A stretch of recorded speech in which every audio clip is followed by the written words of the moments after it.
Congratulations, you made it through another season on Vampire Diaries. Yeah, I made it another week on Survivor Island. Yeah, that was a harrowing season finale. I mean, there was no telling who was going to make it across or not. Yeah, it usually is. Yeah, it was a great season, and that finale definitely had, a lot of people was pulling on a lot of people's heartstrings. Mm-hmm. Of course, we have that awesome scene where you're running through the woods, yelling Bonnie's name. Yeah. She doesn't quite get across. We don't know exactly what happens because we get a bright light, and then it cuts out.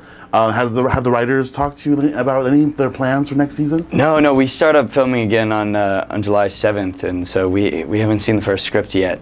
But I'm eagerly waiting. Yeah. I'm excited to see what's going to happen. If Damon and Bonnie are really gone, we're all kind of on the edge of our seats. Yeah.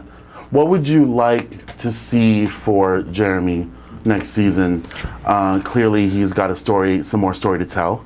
Yeah, I mean, I think it'll be interesting. He failed to protect the person he loves, so to see where he'll be when we get back. Personally, as Steven, beginning of the season, I had a couple fight scenes and stuff like that, and that's fun for me. I like to do that stuff. So, I mean, I would love to, hopefully have Jeremy, the vampire hunter, hunt some vampires, and we'll see. We've got a talented group of writers, and we'll see what story they feel like telling. Wonderful. Now, a lot of your fans are hearing all these sort of reports and things about you playing Nightwing on Arrow, and they're worrying if that's going to take you away from TVD.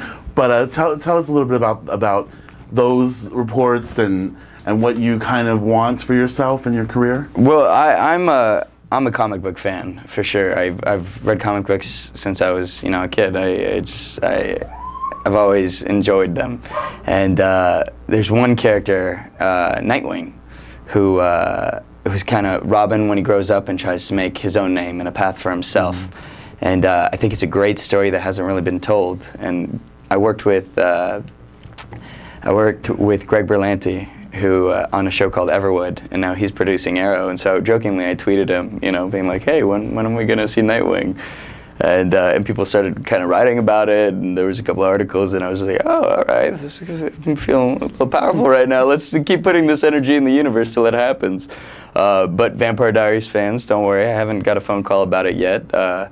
But if I get a chance to play a superhero, I can't make any promises that I'm not going to run with it. Yeah, it doesn't hurt that your original tweet was you in the gym. I mean, that's going to get attention. Hey, you got to feel that. That was the time I was wearing the shirt. Hey, I don't know. I wasn't trying to be self-indulgent or anything, but we were there. Yeah, absolutely. Now you were saying something about earlier. Is when you get that invite, whether or not you get that invite to Comic-Con, is that sort of when you sort of know whether your story is going to be big next season or not, or is it? I went last year. I couldn't go because of work, but the year before, I flew myself to Comic-Con actually, just because I enjoy going to see all the comics around, and I made friends with a couple comic book writers. Actually, one of the guys who wrote the Nightwing series recently.